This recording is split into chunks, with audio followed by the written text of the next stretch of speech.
محفل مشیت کے انوار سے نقش روئے محمد بنایا گیا۔ بسم اللہ الرحمن الرحیم۔ پارہ قال الم اقل لک۔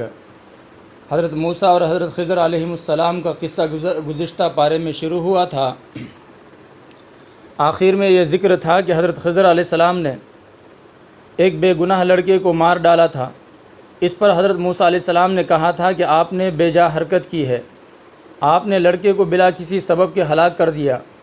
حضرت خضر علیہ السلام نے ان کا وعدہ یاد دلایا اور فرمایا، کیا میں نے آپ سے نہیں کہا تھا کہ آپ سے میرے ساتھ رہ کر اور اس طرح کے واقعات دیکھ کر صبر نہ ہو سکے گا؟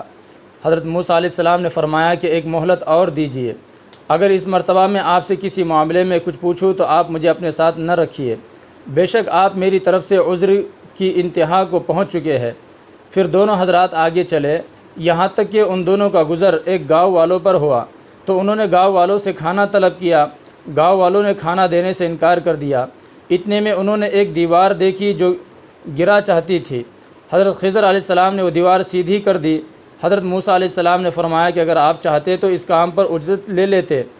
آخر کو انہوں نے کھانا دینے سے انکار کیا ہے۔ اس پر حضرت خضر علیہ السلام نے کہا کہ یہ لمحہ میری اور آپ کی جدائی کا ہے، اور اب میں آپ کو ان باتوں کی حقیقت بتلائے دیتا ہوں جن پر آپ نے صبر نہیں کیا۔ جہاں تک کشتی کا معاملہ ہے، وہ چند غریب لوگوں کی تھی جو اس کے ذریعے دریا میں محنت مزدوری کیا کرتے تھے۔ میں نے چاہا کہ اس کشتی میں کوئی عیب پیدا کر دوں۔ ان لوگوں کے پیچھے ایک بادشاہ تھا جو ہر اچھی کشتی ان کے مالکان سے چھین لیا کرتا تھا، اور لڑکے کا قصہ یہ ہے کہ اس کے والدین صاحب ایمان تھے۔ ہمیں ڈر ہوا کہ وہ ان دونوں پر سرکشی اور کفر کا اثر نہ ڈال دے، یعنی وہ دونوں بیٹے کی محبت میں کہیں ایمان سے ہاتھ نہ دھو بیٹھے۔ چنانچہ ہماری یہ خواہش ہوئی کہ اللہ تعالیٰ ان دونوں کو بدلے میں دینداری میں اس سے اچھی اور محبت کرنے میں اس سے بڑھ کر اولاد عطا کرے۔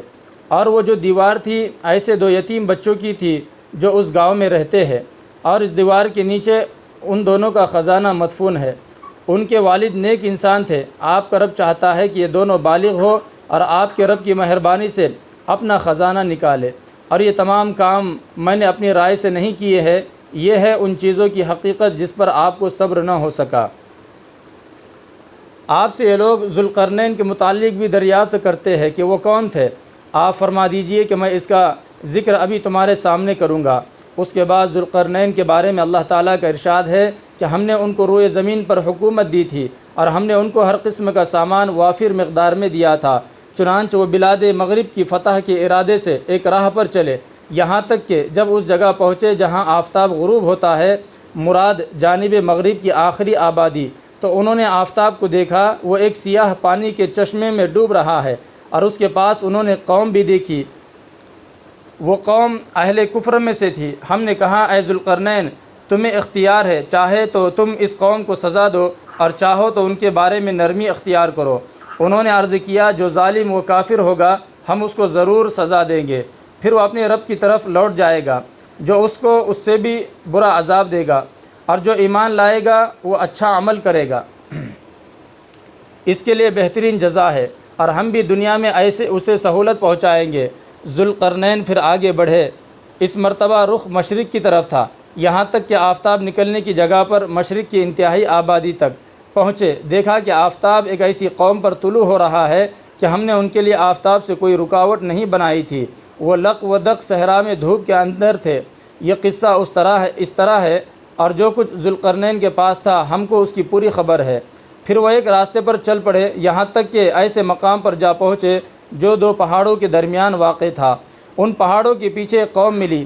یہ لوگ کوئی بھی بات سمجھ ہی نہیں پاتے تھے۔ پھر کسی طرح انہوں نے عرض کیا کہ اے ذوالقرنین، یاجوج ماجوج زمین میں فساد پھیلاتے ہیں، کیا ہم آپ کو کچھ رقم بطور خراج ادا نہ کر دے اور آپ ہمارے اور ان کے درمیان ایک دیوار بنا دے؟ ذوالقرنین نے فرمایا، میرے رب نے جس مال میں تصرف کا اختیار دیا ہے وہ بہت ہے، البتہ تم افرادی قوت سے میری مدد کرو تاکہ میں تمہاری اور ان کے درمیان ایک موٹی دیوار بنا دوں۔ آگے دیوار کی تعمیر کا ذکر ہے کہ لوہے کے بڑے بڑے گاٹر لگا کر دیوار بنائی گئی، اور اس پر تانبا پگھلا کر ڈالا گیا۔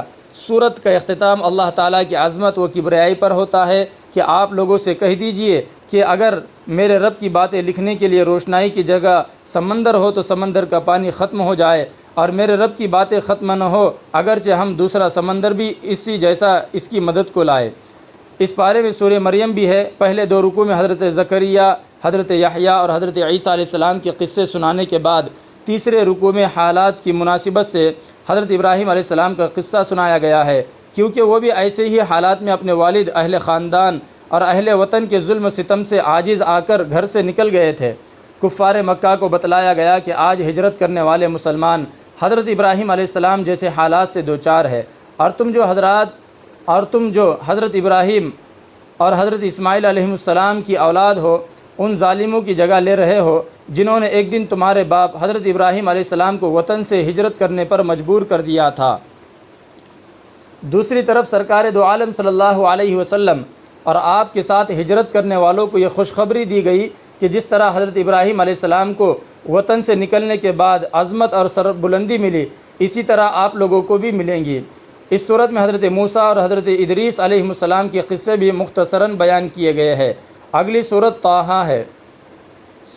सूरत के आगाज़ में कुरान करीम के मुतालिक इरशाद फरमाया कि हमने यह कुरान आप पर इसलिए नहीं उतारा कि आप मशक्क़त में पड़ जाए, ये तो डरने वालों के लिए नसीहत है, और ये उस ज़ात पाक की तरफ से नाजिल किया गया है जिसने ज़मीन और बुलंद आसमान पैदा किए हैं, जो रहमान अर्श पर कायम है और जो मालिक है उन सब चीज़ों का जो आसमान व ज़मीन में है और उन दोनों के दरमियान में है, और जो चीज़ें तहतुस्सरा में है, चाहे तुम पुकार कर कहो, वो तो चुपके से कही हुई बात बल्कि इससे भी मख्फी बात जानता है। अल्लाह वो है जिसके सिवा कोई माबूद नहीं, उसके लिए बेहतरीन नाम है। उन तमहीदी कलिमात के बाद हुज़ूर अकरम सल्लल्लाहु अलैहि वसल्लम से दरियाफ़्त किया जा रहा है कि क्या आपको मूसा अलैहिस्सलाम की ख़बर पहुँची है। उसके बाद हज़रत मूसा अलैहिस्सलाम का मुकम्मल क़िस्सा मज़कूर है।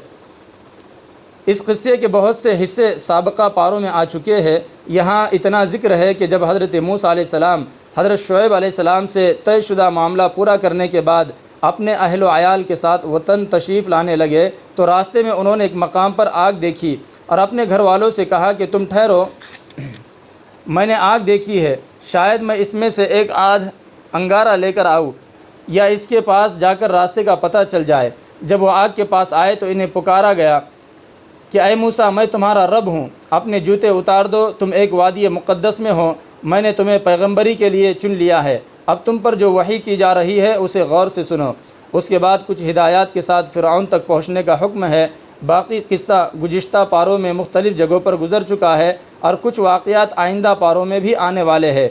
इस क़िस्से के अख्तिताम पर मुशरिकीन मक्का के एक और सवाल का ज़िक्र है कि वह आपसे पहाड़ों के मुतालिक सवाल करते हैं। आप फरमा दीजिए कि मेरा रब इनको धूल बनाकर उड़ा देगा और ज़मीन को ऐसा हमवार चटियल मैदान बना देगा कि इसमें तुम कोई बिल और शिकन न देखोगे। उस वक्त मुनादी की आवाज़ पर सब लोग नाक की सीध में चले आएंगे और तुम आवाज़ अल्लाह के सामने तुम्हारी और तमाम आवाज़ें अल्लाह के सामने दब जाएंगी। तुम एक सुरसुराहट भी न सुन पाओगे।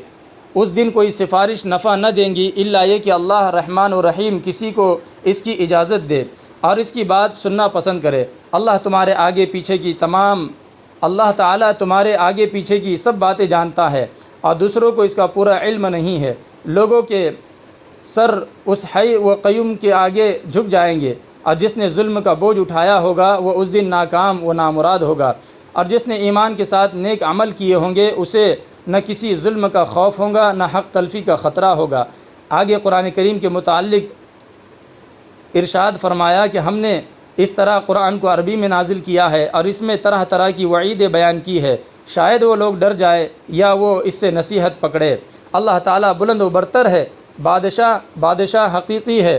कुरान करीम पढ़ने में जल्दी न किया कीजिए जब तक आपकी तरफ उसकी वही मुकम्मल न पहुँच जाए, और ये दुआ किया कीजिए कि ऐ मेरे रब मेरे इल्म में इजाफ़ा फ़रमा। उसके बाद हज़रत आदम अलैहिस्सलाम का क़िस्सा इब्तिदाए आफरीनिश से मज़कूर है। ये क़िस्सा भी मुख्तलिफ़ अंदाज़ में कई पारों में आ चुका है। ये क़िस्सा सुनाने के बाद आप सल्लल्लाहु अलैहि वसल्लम से फ़रमाया गया कि इसमें वाक़िअतन अहले फ़हम के लिए बहुत सी निशानियाँ हैं। अगर आपके रब की तरफ से एक बात तय न कर दी गई होती और मोहलत की ایک مدت متعین نہ کر دی گئی ہوتی تو ان کا بھی فیصلہ ہو چکا ہوتا۔ جو باتیں یہ مشرکین کیا کرتے ہیں آپ ان پر صبر کیا کیجئے اور اپنے رب کی حمد و ثنا کے ساتھ اس کی تسبیح کیا کیجئے سورج نکلنے سے پہلے اور دن کے آغاز و اختتام پر بھی، تاکہ آپ خوش ہو اور دنیاوی زندگی کی اس شان و شوکت کی طرف جو ہم نے ان میں سے مختلف لوگوں کو دے رکھی ہے آنکھ اٹھا کر بھی نہ دیکھے۔ وما علینا الا البلاغ۔